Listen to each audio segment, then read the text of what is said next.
제가 최근에 본 영상 중에 쇼츠였는데 굉장히 유명한 강사님이신 이 김창욱 강사님이 말씀을 하셨는데 정말 너무 공감이 가서 한번 이 주제에 대해서 이야기를 해보고자 합니다. 만약에 내 연애가 힘든 경험이 있다. 아니면은 이 앞으로의 연애를 어떻게 해내가야 할까 고민이신 분들한테 정말 큰 도움이 될 것 같습니다.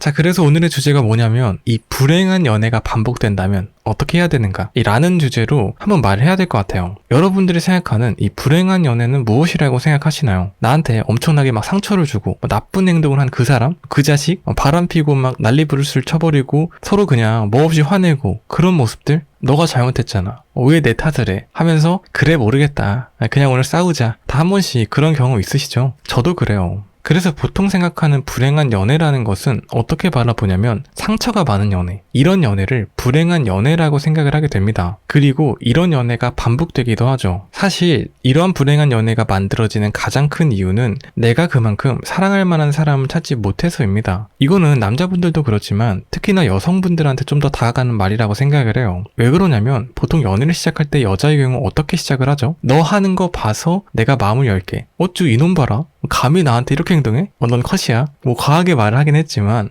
어느 정도는 일리가 있죠. 여자가 보통 사랑을 시작하기 위해서는 남자의 모습을 보고 태도를 봅니다. 나한테 얼마만큼 잘해주자를 보고 마음이 생기거나 연애가 시작이 된다는 거예요. 남자도 이런 경우가 있지만 흔하지 않죠. 차우는가 아닌 이상 힘들죠. 그래서 사실 여성애 같은 경우 특이하게도 이런 경우가 많아요. 처음에는 상대방이 딱히 마음이 크지 않았는데 시간이 지나서 점점 커지는 경우. 그렇죠. 뭐야, 어떻게 알아? 이 사람 뭐야? 라고 저를 생각하실 수 있는데 좀만 더 이야기를 해볼게요. 그리고 이제 여성분들이 연애를 끝마치고 난 뒤 가장 먼저 하는 행동 중에 하나가 뭡니까? 나한테 사랑을 준 그놈의 수준이 너무 낮았다. 쉽게 말해서 똥차였다. 이렇게 말을 하잖아요. 조금 더 성숙한 분이라면 나랑 그냥 안 맞는 사람이네. 그냥 그 사람과 헤어지는 게 정답이었어. 이렇게 됩니다. 이 말의 의미가 사실 어떤 거냐면 그 사람, 상대방이 나를 만족시켜줄 만한 사람이 아니었어. 나를 충족시켜줄 만한 사람이 아니었어입니다. 이게 사실은 굉장히 무서운 말이에요. 특히나 사랑에 있어서는 아직 사랑을 하지 못한 사람과 가까운 모습이라고 봅니다. 사랑의 본질은 내가 받음으로써 완성되는 것이 아니에요. 그러니까 나를 충족시켜줘야 되는 것이 사랑이 아니라는 겁니다. 완전히 반대예요. 내가 상대방을 줌으로써 사랑은 완성되는 겁니다. 그래서 김창욱 강사님이 이런 말을 하세요. 내가 더 손해봐도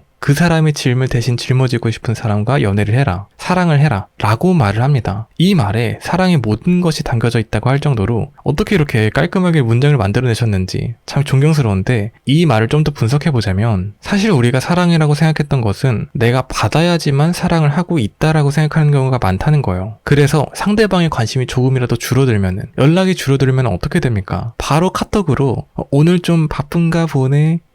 이런 거 보내잖아요. 눈치 막 주고 당장 연락 안 해? 속으로 생각하고. 이런 모습은 사실 사랑이라고 부르기가 어렵다는 거죠. 내가 상대방에게 받아야지만 안정감을 갖고 연애가 지속이 된다면 그것은 사랑이 아니라는 겁니다. 오히려 상대방에게 바쁜 일이 있나 보구나 하고 이해해주고 다독여주는 것이 바로 사랑이라는 것이죠. 내 감정보다 상대방이 더 중요하다고 느껴질 때, 이 상대방이 짊어지고 있는 힘든 점을 내가 대신 짊어지고 싶을 때 그런 모습이 바로 사랑이라는 겁니다. 거의 대부분 사랑을 받는 법을 가르쳐주지 사랑을 하는 법을 말하지는 않죠. 제 영상을 봐도 주로 그렇죠. 하지만 여러분, 단언컨대 사랑을 하는 법을 배우면 사랑을 받는 것은 자연스럽게 따라오게 된다고 생각을 해요. 그러니까 순서가 뒤바뀐 거죠. 보통 사랑을 받고 싶은 것이 첫 번째 목표가 되지만 사실 첫 번째는 내가 어떻게 사랑을 줄 것인가를 생각해야 된다는 거죠. 마지막으로 이 김창욱 강사님이 또 이런 말을 하십니다. 결혼으로 말을 하셨는데 저는 사랑으로 비유를 할게요. 이 상대방을 사랑하는 것은 사실은 자기 애정을 사랑하는 것이다. 이 상대방의 모습을 사랑하는 것이 내가 가진 애정을 사랑하는 것이다 라고 말을 해요. 그래서 제 영상을 보시는 분들은 상대방을 사랑하는 내 모습을 사랑하게 되는 그런 사람이 되셨으면 좋겠습니다. 내가 좀 손해보더라도